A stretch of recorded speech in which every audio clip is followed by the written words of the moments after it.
Hello and welcome to the first episode of Pixel Bits, a series about creating pixel art.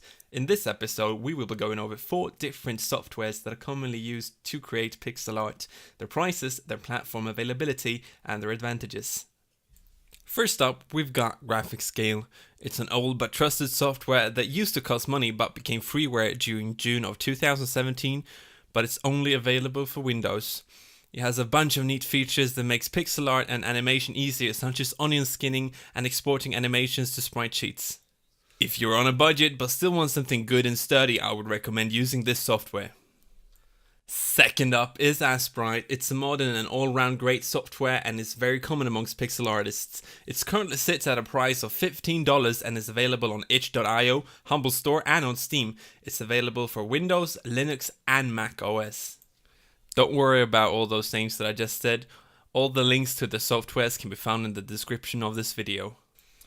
It has pretty much everything that you would want from a pixel art software, and it is the software that I'm using. If you ever see me using a software, you will see me using this. Pixelart is also another modern pixel art software with a price around $9. It is available for Windows and OS X. There's also an older version available for free. The best thing about this software compared to the others is that it has a really great tile creation feature. And finally, we have Photoshop. It's a part of the Adobe family, and for the current version you will need to sign up for a monthly subscription for around $10 to $20 a month. I would not recommend using this unless you're already very proficient using it and you really like the animation workflow. It's available for Windows and Mac OS.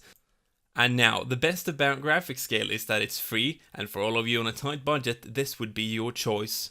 Aseprite is, in my opinion, the best software for pixel art, and if you had to pick one of these 4, I would recommend going with Aseprite.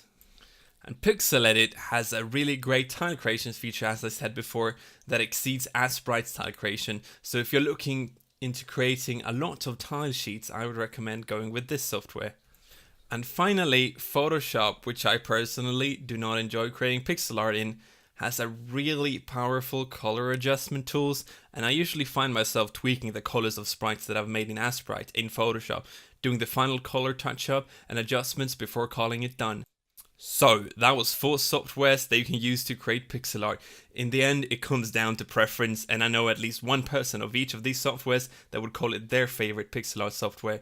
But thank you so much for watching. I hope this was helpful, and check out the description for the links to all the softwares that I showed you in this video. But that's it, so thank you for watching and goodbye.